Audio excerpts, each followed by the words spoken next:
starts, much of it with a bad diet. And I yield 2 minutes to the gentlewoman from California, Ms. Barbara Lee, the chair of the Congressional Black Caucus. Gentlelady is recognized for 2 minutes. Thank you very much, Madam Speaker. And let me first thank the chairman for his leadership and for yielding and for his longstanding commitment and support for child nutrition programs and for our children. On behalf of the Congressional Black Caucus, first of all, I want to thank our Speaker, Congresswoman DeLauro, and again, Chairman Miller, for their leadership. I have to thank the First Lady for her commitment to child nutrition and for launching the Let's Move program to fight childhood obesity.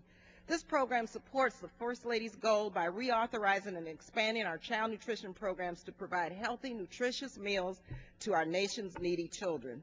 I ask unanimous consent to insert into the record the Census Bureau, which are the latest poverty statistics, which show that poverty is rampant throughout America in both Democratic and Republican Without districts. objection.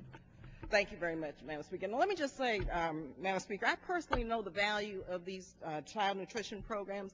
When I was a single mother on public assistance, raising 2 sons, going to college, I relied on school lunch programs for my children, and I was on food stamps. This was really the only way, mind you, this was the only way that I could feed my kids during some very difficult times.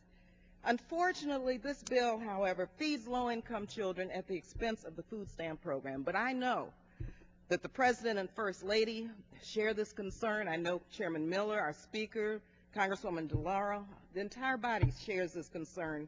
And I know that the President will do everything he can do to restore these unconscionable cuts as he guaranteed to us yesterday. He has a deep commitment to our children and to our families, and his leadership on this bill really does demonstrate that. Today, more people are falling into poverty. Unemployment is at 9.6% and double that in the Black and Latino communities, and we've got record foreclosures.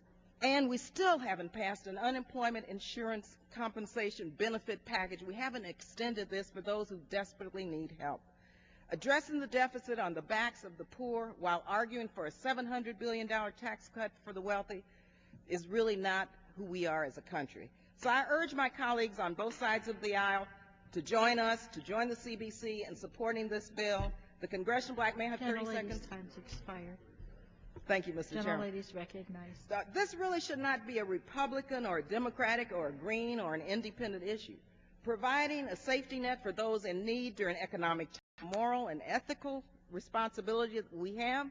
The Congressional Black Caucus, of course, has always been known as the conscience of the Congress, and we recognize that while not perfect, this is a bill that will create healthier children, healthier families, and a healthier country. And so we thank President Obama, Speaker Pelosi, Chairman Miller, our leadership team, for moving this bill forward, and we look forward to continuing to work with you to restore the cuts which have been